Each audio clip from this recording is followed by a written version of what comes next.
우리가 인생을 살아가면서 우리 마음속에 진짜 원하는 게 뭔가를 이렇게 돌아보면 우리는 자꾸 높아지고 싶어요. 그런데 우리의 본성적으로 높아지고 싶은데 하나님은 자꾸 우리에게 낮아지라고 말씀을 하십니다. 근데 낮아지는 이 일들을 하려고 하면 우리의 본성을 거스려야 됩니다. 그러니까 가만히 있으면 안 됩니다. 자기를 깨트려야 되고 자기를 부인해야 되고 일부러 짐짓 몸을 움직여서 에너지를 써야지만 그래야지만 우리가 낮아질 수 있습니다. 근데 왜 낮아지라고 말씀하시냐? 낮아지는 것만이 궁극적으로 높아지기 때문에 그렇습니다. 우리 한번 제목을 같이 한번 읽어보도록 할까요? 시작. 스스로 낮추는 자는 높임을 받습니다. 주님은 우리를 높여주고 싶으십니다. 믿으십니까? 그런데 우리에게 낮아지라고 명령하십니다. 왜 그러실까요? 그게 높아지는 유일한 비밀이기 때문에 그렇습니다. 유펜의 MBA 와튼 스쿨이 있죠. 거기에 유명한 교수 중에 한 분인 제러미 립킨이라고 하는 분이 소유의 종말이라고 하는 책을 썼습니다. 그 책에 보면 지금 시대는 소유의 시대가 지나가고 있다. 이제 오는 건 접속의 시대다. 쉽게 표현하면 사람들이 산업혁명 일어나면서 이 산업시대에는요 자꾸 뭘 가지려고 그랬어요. 내 거로 소유를 해야지만 마음도 편하고 모든 게 다 편리하게 활용을 할 수가 있었습니다. 그런데 이제는 접속의 시대라 내 것을 소유하고 있으면 그걸 유지하기 위해서 얼마나 힘든지 모릅니다. 이런 별장 가지면 좋지만 1년에 한 번 가는 별장인데 그거를 1년 동안 유지하려면 얼마나 힘들어요. 보트 우리가 가지면 얼마나 좋아요. 근데 보트를 바다에다 그냥 띄워놓는 게 아니라 보트 하우스로 그거를 내가 안 타는 동안에는 그걸 다 보존하고 다 있어야 되니까 그 관리하는데 얼마나 힘든지 몰라요. 오히려 잠깐 내가 필요할 때 어디 호텔에 가서 지내고 보트 내가 빌려서 사용하는 게 훨씬 더 편리하게 삶을 살아갈 수 있습니다. 실제적으로 우리가 기업을 하는 사람들이 이야기를 들어보면요, 옛날에는 어떻게 하든지 하루 매상을 조금 더 올려서 더 많은 물건을 더 많은 사람들에게 판매하는 게 그게 목적이었습니다. 그런데요, 당장의 물건을 많이 팔고 그 물건에 대한 가치를 못 느끼는 사람들은 다시는 고객이 되지 않습니다. 그러니까 물건 한번 팔고 평생 우리 물건을 싫어하게 되면 의미가 없으니까 지금 당장 못 팔더라도 좋은 접속을 해놓자.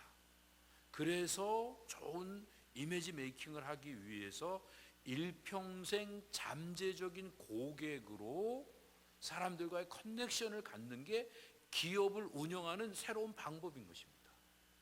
자, 그런데 시대가 이렇게 흘러가고 있고 하나님이 역사를 이렇게 움직여가고 계세요. 근데 유독 교회가 세상 사람들도 이제는 손을 놓고 새롭게 변화되어 가고 있는 소유를 추구하는 삶의 모습을 다시 교회가 뭔가를 더 많이 갖고 더 높은 자리를 차지하고 내가 힘을 가지고 사람들에게 컨트롤하려고 하는 이런 모습을 추구하며 거기다 에너지를 쏟고 있다고 하면 하나님의 역사의 흐름에 역행을 하고 있는 모습이기 때문에 결과적으로 이 시대를 끌고 갈 수가 없게 되는 것입니다. 그러면 우리가 어떻게 해야 되는가? 결국 우리가 해야 될 일은 무엇인가? 말씀을 통해서 잘 도전받고 하나님이 역사를 어떻게 움직여 가시는지를 바라볼 수 있는 이런 통전적인 사고를 갖는 일들이 필요합니다. 교회를 아름답게 섬기고 우리가 주님 나라의 비전을 온전히 갖기 위해서는 두 가지가 필요합니다. 하나는 우리 교회가 갖고 있는 각 개교회마다 갖고 있는 특수성이 있습니다. 이민교회가 갖는 특수성, 그것도 또 이 메트로폴리탄 지역에서 갖는 특수성, 그 다음에 우리 교회가 게이더스버그 지역에서 갖는 특수성이 있습니다. 그런데 이것만 가져서는 안 되고요, 하나님 나라의 보편성을 함께 누릴 수 있어야 됩니다. 옛날에 히틀러가 세계 정복을 꿈꾸면서 전쟁을 일으킬 때 게르만 민족을 일깨우면서 우리와 같은 우수한 민족이 일어나야 세계가 아름다워지고 온전해질 수 있다. 인류의 진정한 행복을 위해서 우리나라가 세계를 정복하자.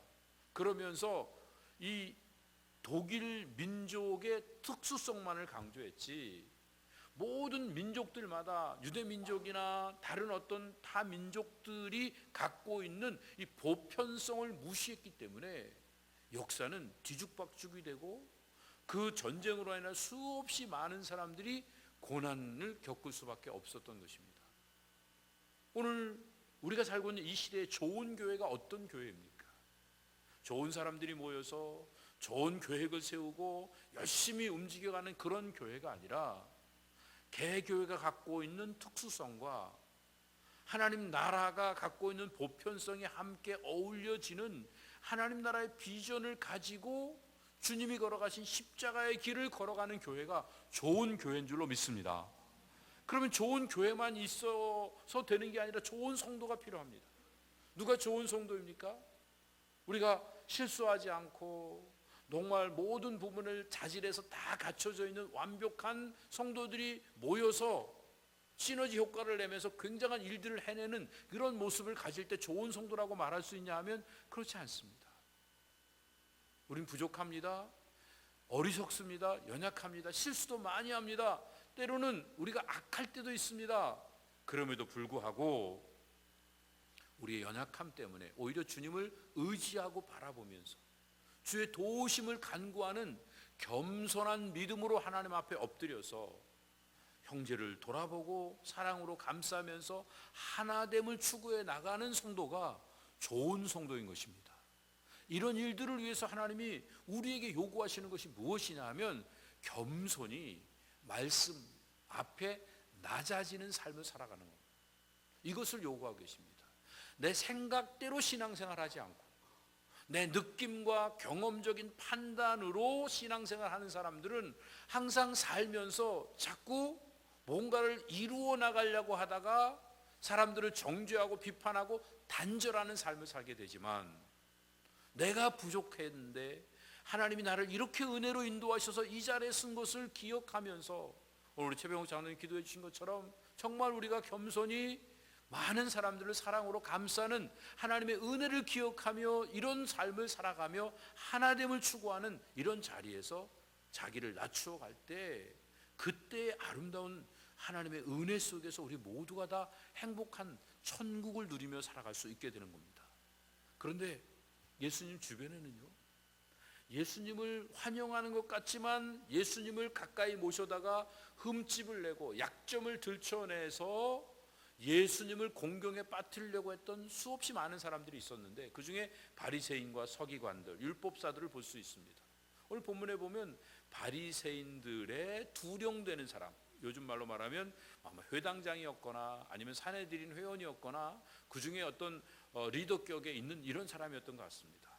이런 사람이 예수님을 데려다가 식사 대접을 하는 것 같으면서 엿보고 잘못한 것을 흠집 내려고 호시탐탐 노리고 있는 이 모습을 본문에서 발견하게 됩니다. 그런데 실패합니다.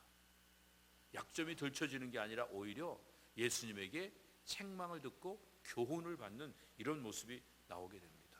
누가 너희들 중에 아들이 우물에 빠지거나 너희들 그 소가 우물에 빠지면 그 건져내지 않겠느냐, 이런 말씀으로 도전을 주십니다.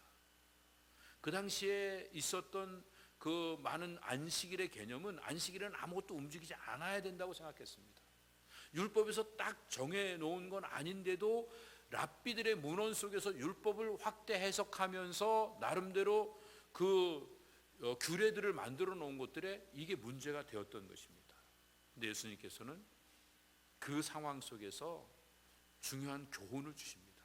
겸손한 자가 높임을 받는다.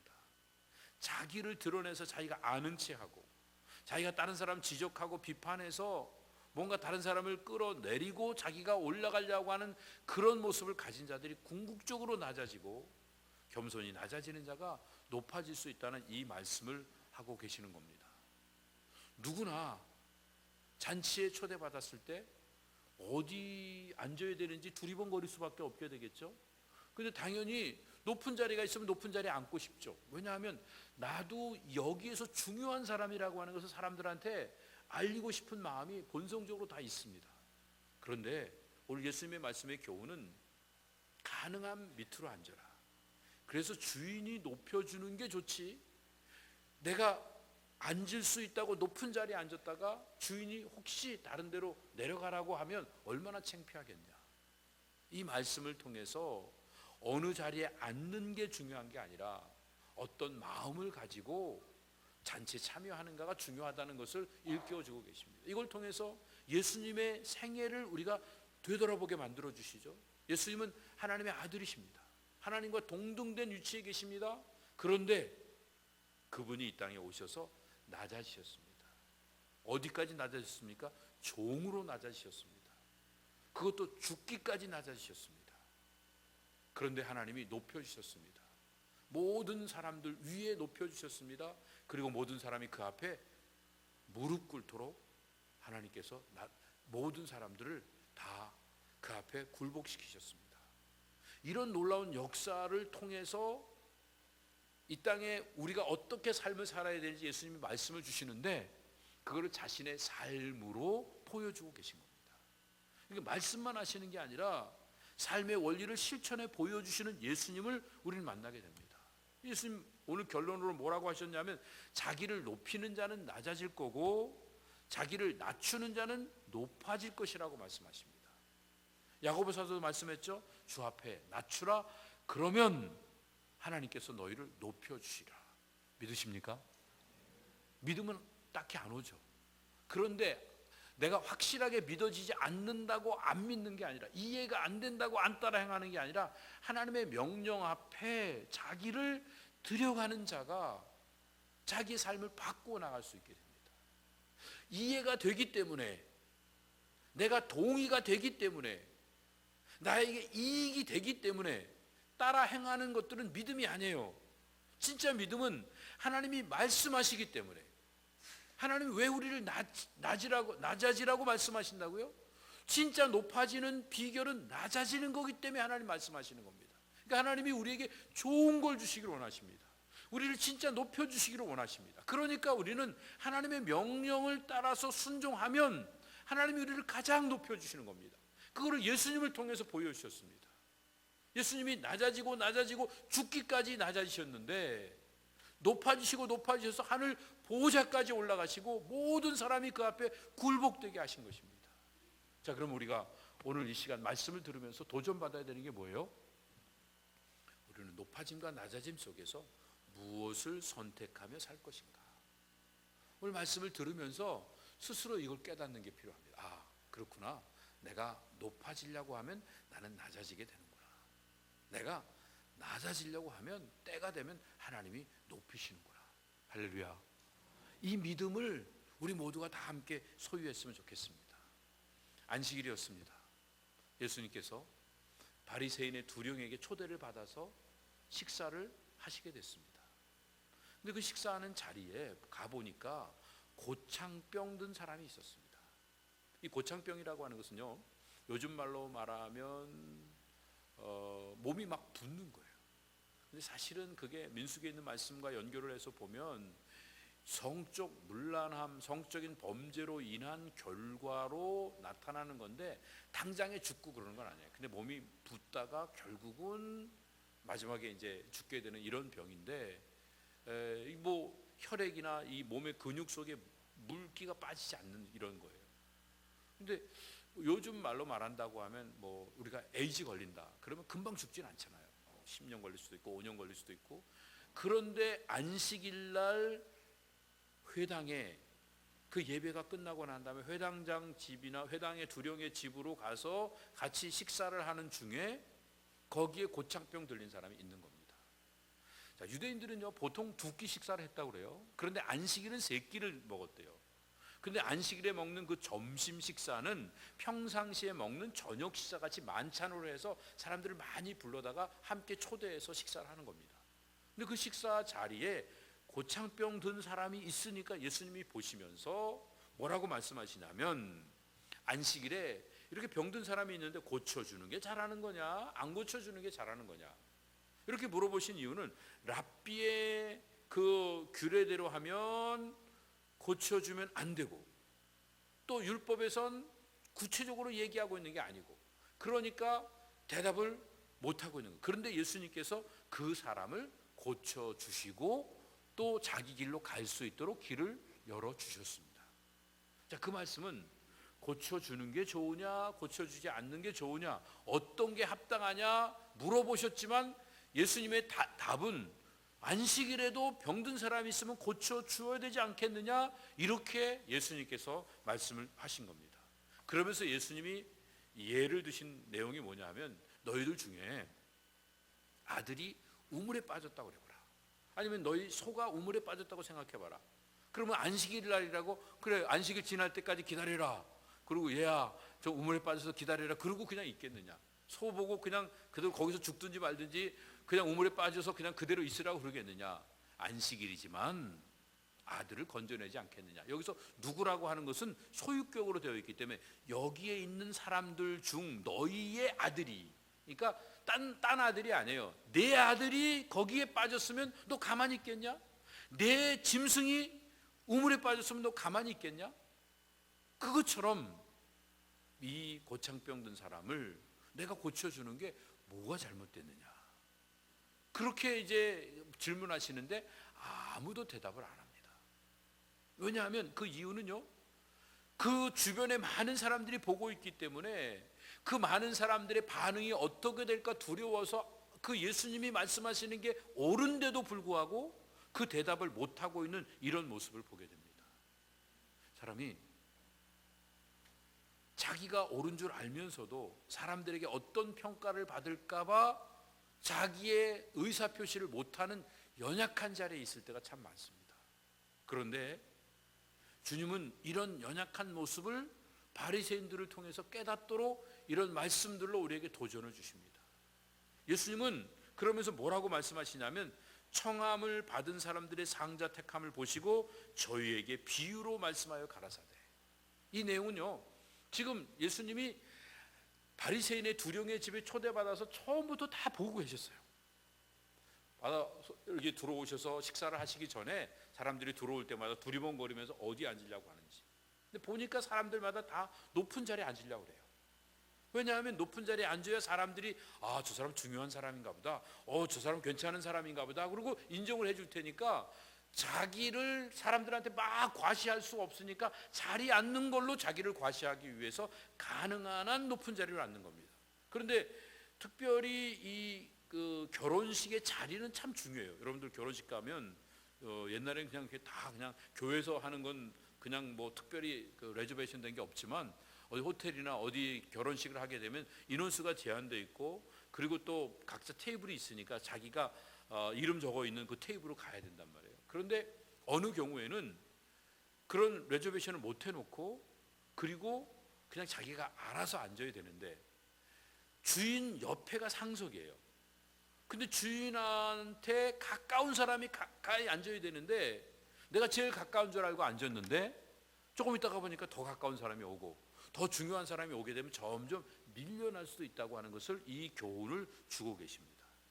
그래서 여기서 중요한 것은요, 사람들마다 다 우월하게 보이고 싶은 이 욕망을 갖고 있지만 그거를 억제하고 가능한 한 밑으로 내려가서 말 속에 앉는 것이 좋다는 것을 예수님께서 교훈으로 말씀하고 계십니다. 그래서 8절에서 이렇게 말씀하시죠. 네가 누구에게나 혼인잔치 청함을 받았을 때 상자에 앉지 말라. 그렇지 않으면 너보다 더 높은 사람이 청함을 받은 경우에 9절 너와 저를 청한 자가 와서 너더러 이 사람에게 자리를 내어주라 하리니 그때 내가 부끄러워 말석으로 가게 되리라. 높은 데 앉았다가 죄송합니다, 자리 좀 비켜주세요. 그리고 밑으로 내려오고 또 그것도 아주 말석으로 안 내려가고 중간쯤 왔다가 또 잠깐 비켜주세요. 그리고 내려간다 그러면 여기 괜히 왔다. 그리고 이거 뭔가, 그리고 부끄러워서 이렇게 얼굴을 어떻게 해야 될지, 얼굴을 어디다 둬야 될지 모르는 안타까운 모습이 나타날 수가 있게 되는 것입니다. 그래서 예수님이 말씀하신 것은요, 여기 상자에 앉지 말라 하는 게 권유가 아니에요, 명령이에요. 왜 이런 명령을 하십니까? 창피당하지 말라고. 우리가 인생을 살아가면서 부끄러움 당하지 않게 하기 위해서 우리에게 명령을 주신 게 겸손하라는 거예요. 낮은 자리에 처하라는 거예요. 자기를 낮추라는 거예요. 그래야만 그 일로 인하여 주인이 높여줄 수 있기 때문에 우리는 스스로 낮아질 수 있는 대로 낮아지면 주인이 때가 되면 우리를 높여주신다고 하는 것입니다. 이런 차원에서 오늘 본문에 있는 내용은 두 가지가 아주 대조가 되고 있습니다. 겸손한 삶의 결과, 교만한 삶의 결과. 겸손은 존귀 여김을 받게 되고 교만은 창피함을 당하게 될 것이다. 이 일을 분명히 말씀하고 있는데 여기가 끝이 아니고요. 예수님 말씀은요, 하나님 나라도 이와 같다는 겁니다. 우리가 세상 살면서 높아지려고만 하고 잘난 체만 하고 딴 사람 함부로 무시하며 살면 결국은 우리는 낮은 자리에 처할 수 있게 됩니다. 우리가 낮아질 수 있는 대로 낮아지고 겸손해지고 자기를 내려놓으면 때가 되면 주인이 높이듯이 하나님이 우리를 높여주신다는 겁니다. 하나님의 그 완전한 의로우신 판단 앞에 누가 자기의 모습을 숨길 사람이 누가 있겠습니까? 근데 자기를 겸손히 낮춘 자만 높은 자리에 차지할 수 있고 영원한 천국의 그 많은 상급을 누릴 수 있다는 것을 말씀하고 있습니다. 그래서 다시 한번 예수님이 권고합니다. 청함을 받았을 때 차라리 가서 말석에 앉아라. 오늘 말씀의 내용은요, 높은 자리 탐내지 말라는 겁니다. 자꾸 높아지려고 욕심내지 말라는 얘기입니다. 그러면 어떻게 되는가? 그럼 어디에 앉아야 되죠? 중간에 앉아야 돼요? 한 3분의 2쯤 앉아야 돼요? 그런 거 고민하지 말고 차라리 말석에 앉아라. 말석이 어디가 말석이죠? 말이 앉는 자리가 말석이 아니고요. 말석은 제일 마지막 자리인데 무슨 자리냐면 겨우 들어온 자리예요. 겨우. 이 혼인잔치에 초대받을 자격이 없는데 겨우 들어왔으니까 어디 앉는 게 중요하지 않고 혼인잔치에 왔다는 것만 해도 너무 감사한 거예요. 우리가 구원받았어요. 내 실력으로, 내 의로, 내 노력으로 구원받은 게 아니라 하나님의 전적인 은혜로 구원받았어요. 그러니까 천국에 들어가는 것만 해도 감사하니까, 천국 백성이 된 것만 해도 감격스러운 거니까 천국에 가서 상을 많이 받고 내가 더 높은 자리에서 예수님하고 더 가깝다, 이거를 자랑하려고 하지 말고 그냥 말석에 있는 것만으로도 감사하면서 그 자리를 내 자리로 알고 자리 잡으면 때가 되면 하나님이 높여주신다는 이 말씀을 하고 계십니다. 말석에 앉아야만 주인이 높여줄 기회를 갖게 되는데 높은 자리에 그냥 턱 앉아있으면 주인은 어쩔 수 없이 그 자리에서 내려서 말석으로 옮기게 할 수밖에 없게 되는 겁니다. 그래서 결론으로 11절에서 이렇게 말씀하십니다. 우리 한번 같이 읽어보죠. 11절이요. 시작. 무릇 자기를 높이는 자는 낮아지고 자기를 낮추는 자는 높아지리라. 여기서 자기를이라고 하는 해와 우톤이라고 하는 이 단어는요, 두 가지 의미가 함께 포함됩니다. 스스로를 낮추는 거예요. 스스로를 높이든지 스스로를 낮추든지 하는 건데 그냥 생각으로 낮추는 게 아니라 몸을 낮추는 거예요. 몸을. 우리가 생각은 겸손할 수 있는데 몸은 안 겸손할 수 있어요. 실제로 몸을 낮추는 일이 중요한 거예요. 내가 다른 사람한테 그냥 마음으로만 낮아지는 게 아니라 몸으로 실제로 허리를 굽혀보세요.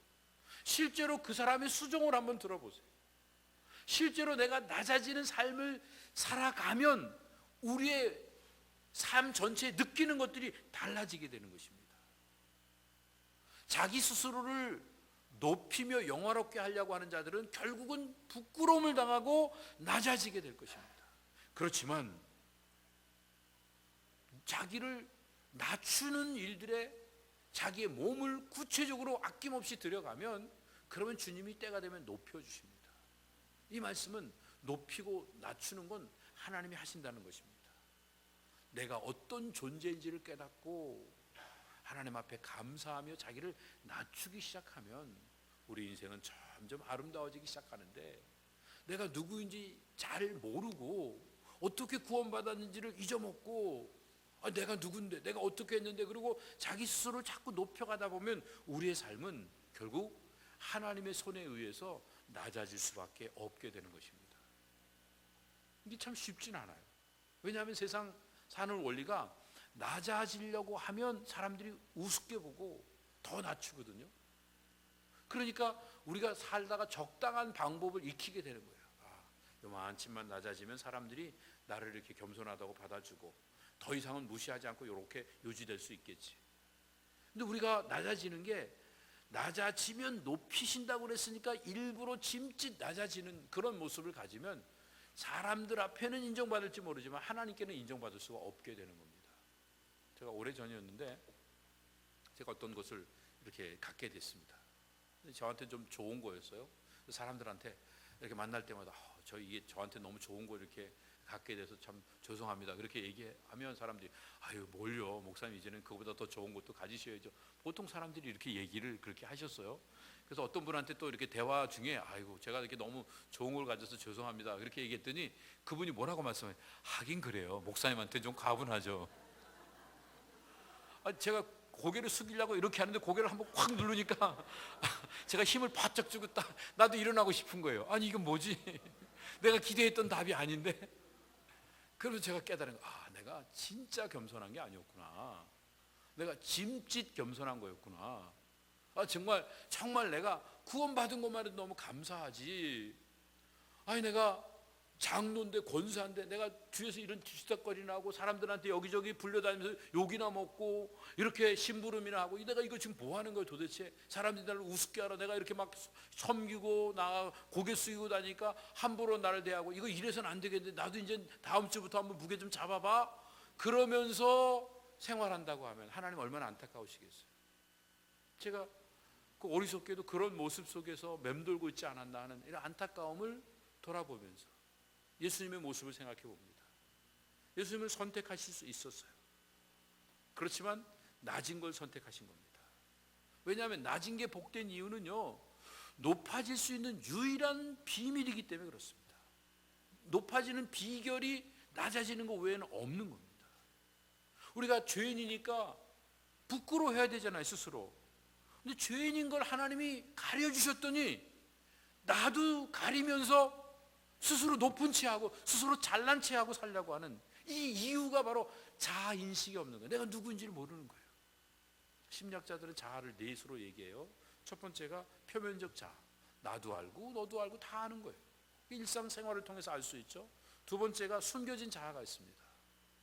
사람들은 몰라요. 내가 꽁꽁 숨겨놨으니까. 그렇지만 난 알아요. 내가 어떤 삶을 사는지. 더 나아가서 맹목적인 자아가 있습니다. 이건요, 나는 몰라요. 사람들은 다 알아요. 객관적으로. 그래서 나에게 충고도 해주고 그러는 거죠. 그런데 무의식의 자아가 있습니다. 나도 모르고 남도 몰라요. 하나님만 아세요. 그래서 하나님께서 말씀을 읽을 때마다 성령으로 역사하시는 거예요. 우리 심령을 깨우치도록 역사하시는 거예요. 그래서 이 표면적 자아나 또 이런 그 숨겨진 또 맹목적인 자아, 여기에 끌려들지 않고 더 나아가서 무의식적인 자아 속에서 성령의 인도하심 속에서 나를 드리는 삶을 살아가면 어느 순간 내가 깨지고 내가 없어지는 것 같은데 진짜 자유가 생겨요. 우리가 인생을 살아가며 추구하는 자유가 뭐죠? 그게 셋으로 나눌 수 있는, 첫 번째는 이 육체적인 자유를 원합니다. 질병으로부터 자유를 하기를 원하잖아요. 또 나가서 정신적인 자유를 원하는데 이 정신적인 자유는 근심, 걱정, 염려로부터 자유함을 우리가 다 누리길 원하죠. 영적인 자유함은 뭘 추구하고 있죠? 죄로부터 자유한 거예요.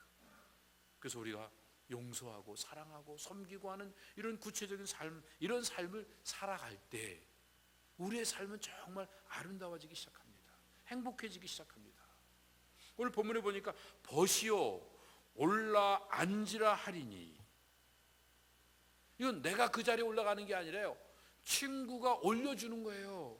주인이 올려주는 거예요. 우리가 구원받은 거 하나님이 우리에게 주신 선물이잖아요. 내 실력 아니잖아요. 그러니까 나는 낮아져도 되죠. 내가 교회에서 조금 일해놓고 다른 사람보다 조금 앞서놓고 내가 열심히 다른 사람보다 성실하게 살아놓고 내가 괜히 뭐가 됐냐, 다른 사람보다 특별한 존재인 양 함부로 무시하고 사람들 함부로 대하고 살아가는 이런 모습을 갖는다고 하면 주님이 얼마나 안타까우시겠습니까? 주님은 우리 모두가 다 동등하게 믿음 안에서 살아가기를 원하십니다. 우리 몸은 그렇게 살고 있어요. 뭐 어떤 게 들어와요? 그럼 들어오면 통화할 건 통하고, 또 좀 머물게 저장시켜 놓을 건 저장시켜 놓고, 그 안에서 태워버릴 건 태워버리고, 또 배설해버릴 건 다 배설해버려요. 그래서 몸이 이렇게 유지돼서 자연스럽게 또 흘러가는 거잖아요. 마찬가지로 우리의 영혼도 그런 모습을 가져야 돼요. 사실은 우리가 살아갔는데 우리의 인생이 가치 있다고 하는 것은요, 뭐가 가치 있는 겁니까? 우리의 의식이 가치 있는 거예요. 우리 수준이 높다고 하는 건 의식의 수준이 높은 거예요. 근데 어떤 의식이 높은 수준인 거죠? 높은 수준은 어떤 거냐 하면 내 생각 따라 움직이는 게 아니라 하나님의 말씀 따라 움직이는 게 높은 수준인 것입니다. 왜냐하면요, 내가 내 생각과 판단과 경험과 내 이성을 따라서 뭔가를 선택하고 살아가면 자꾸 교만해집니다. 하면 할수록 교만해지게 되고, 교만이 커지면 거짓된 모습이 드러나게 됩니다. 그래서 우리는 선택을 잘해야 됩니다. 우리가 의식을 가지고 날마다 선택하며 살아야 되는데, 내 생각을 선택하며 살 것인지 하나님의 말씀을 선택하며 살 것인지, 내가 이해가 안 돼도 말씀을 선택하며 삶을 살아가면 나도 모르게 내 안에서 겸손해집니다. 그리고 진실되어지기 시작합니다. 그런데 내 자아를 선택하고 내 판단과 이성과 경험을 선택하다 보면 그 결과로 어떤 일들이 연결될지 모릅니다. 별거 아닌 것 같은 내가 지금 선택 하나 하는 거에 따라서 인류의 역사가 바뀔 수 있습니다. 아니, 무슨 그런 얘기가 어딨냐. 내가 오늘 좀 나쁜 마음 먹는다고 뭐가 달라지고, 내가 조금 좋은 마음 먹는다고 뭐가 달라지느냐, 무슨 역사가 바뀌느냐. 아니요, 그렇지 않습니다. 에드워드 로렌스라고 하는 분이 이 버터플라이 이펙트라고 하는, 나비 효과라고 하는 이론을 발표했습니다. 1979년도인지 81년도인지 그때 워싱턴 DC에서 학회를 하면서 발표한 내용이, 브라질에 있는 나비가 꽃 위에 앉아서 날개짓을 하느냐 마느냐에 따라서 텍사스에 태풍이 부느냐 안 부느냐 결과가 이렇게 나올 수 있다. 로렌스가 연구하고 있던 건 뭐냐면 카오스 이론이었어요. 이 모든 일들이 이렇게 진행되는데 어쩌다가 엉뚱하게 뭐가 하나 툭 생기는 것 같은데, 그거를 10년 동안 모아보고 100년 동안 모아보고 1000년 모아봤더니 어떤 일정한 규칙이 있다는 겁니다. 그래서 과학자들이 일식, 월식 이런 것도 미리 다 알아내잖아요. 그러니까 일주일 뒤에 날씨를 아는 거, 이거 정확하게 알 수 있다고 생각하고 연구를 했는데 이게 안 되는 거예요. 그 이유를 알아봤더니 버터플라이 이펙트 때문에 그래요. 어디서 어떤 효과가 올지 모른다. 예를 들어 지나가다가 누가 산에서 그 돌뿌리에 탁 걸려갖고 돌이 굴러갔어요. 그게 돌을 굴러가고 안 굴러가고 아무 문제가 없을 것 같은데 그게 역사에 영향을 준다는 거예요. 돌이 굴러가다가 뱀을 툭 쳤어요. 뱀이 꼬리에 돌이 맞아갖고 놀래갖고, 그래갖고 지나가는 사람 콱 물어버렸어요. 근데 그게 무슨 역사에 영향을 주냐. 근데 그 물린 사람이 나폴레옹이라고 그래봐요. 이 모스크바 공격해 가다가 뱀에 물려 죽었다 그래봐요. 그럼 역사가 거기서 또 뒤바뀌어지는 거겠죠. 뭐 이런 서양 얘기 말고 우리나라 얘기 해볼까요? 옛날에 그 평강공주하고 같이 살았던 사람 누구죠? 그 동네 안 사셔서 모르시나요? 바보 온달 장군 있잖아요. 근데 온달 장군을 변화시켜 갖고 고구려가 위기를 만났을 때 나라를 구한 거 아니에요. 근데 만약에 평강공주가 아버지 말 잘 듣고 그리고 온달하고 그 결혼 안 했다 그러면 어떻게 됐겠습니까? 말이 좀 이상한데 아버지 말 들을 그 무슨 얘기냐면, 내가 하는 행동이 얼마나 지대한 영향을 주느냐. 내가 오늘 겸손하게 한번 낮아지면 그 일로 인하여 교회가 부흥되는 역사가 있게 될 줄로 믿습니다. 나라와 민족이 살아나는 역사가 우리의 희생과 헌신, 우리의 기도를 통해 반드시 나타나게 되는 줄 믿으시기 바랍니다. 이런 믿음을 가지고 우리가 행동을 해나가는 겁니다. 그런데요, 말씀을 따라 우리의 영혼을 하나님 앞에 드리며 살아가면 온 우주가 함께 느껴지면서 함께 살아갈 수 있어요. 이제는 접속의 시대면 네트워킹 되어 있는 게 빨리빨리 움직이는 게 다 한 시대 한순간에 다 퍼져갈 수 있어요. 그런데요, 이제 우리가 생각으로 몸을 질질 끄고 가려고 하다 보면 얼마나 힘든지 몰라요. 그럼 어제 주무셨는데 그냥 복잡한 생각 속에 사는 사람들은요, 잤는데 더 피곤해요. 먹었는데 더 짜증나고 배도 안 부르고 막 그렇게 괜히 먹었다고 싶고 그냥 그런 생각이 들어요. 왜? 생각으로 먹고 기분 나빠갖고 먹고 체하고. 그러니까 결국은 우리가 정말 해야 되는 일은요, 높은 의식을 가지고 그리고 겸손히 낮아지는 삶을 구체적으로 우리의 몸으로 살아가는 일들이 필요합니다.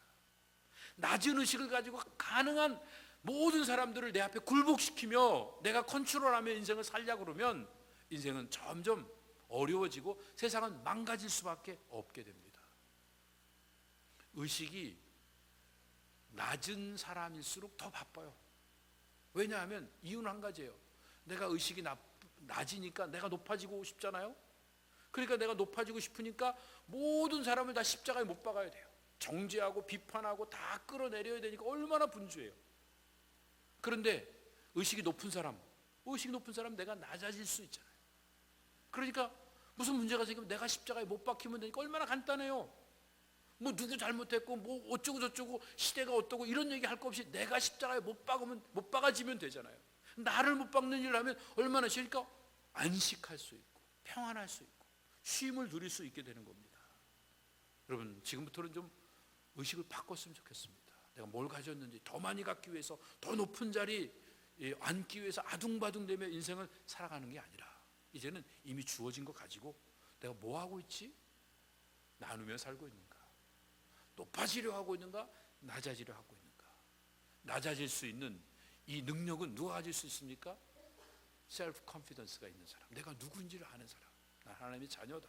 난 구원받은 백성이다. 난 죽어도 천국 간다. 할렐루야. 그 믿음을 가지면 좀 낮아지면 어때요? 내가 낮아진다고 사람들이 날 무시한다고 무슨 문제가 생겨요? 하나님이 더 책임지시고 아름답게 역사하실 것인데. 그러니까 이 땅에서 낮은 자리를 선택하면서 다른 사람을 존중하고 세워주는 그 일들에 우리 자신을 들여가면 우리가 가는 곳마다 천국으로 변화되는 놀라운 역사가 일어나게 될 줄로 믿습니다. 여러분, 주님이 우리를 책임지신다고 약속하셨습니다.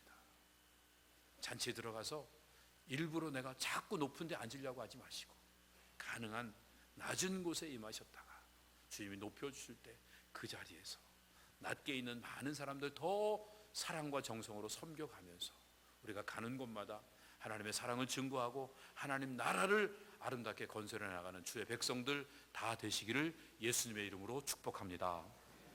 기도드리겠습니다. 주님, 감사합니다. 오늘 주신 말씀 기억하면서 우리가 지금까지 어떻게 살았는지 우리 자신을 돌아보게 하시고 어리석게도 아직도 틈만 나면 더 많이 갖고 더 높아지려고 하는 이 의식을 버리지 못하고 사는 자아를 십자가 밑에 깨트릴 수 있도록 은혜를 더해 주시옵소서. 그래서 오늘 말씀 붙잡고 우리 모두가 구체적으로 몸을 낮출 수 있게 하시고 삶을 낮출 수 있게 하시고 우리의 의식을 낮출 수 있도록 은혜를 허락해 주셔서 주님이 높여주시고 주님이 세우시는 그 자리에서 하나님의 영광을 드러내는 복된 삶을 살아갈 수 있는 배단이 모든 성도들 다 되도록 함께하여 주시옵소서. 감사하며 예수님의 이름으로 기도드립니다. 아멘.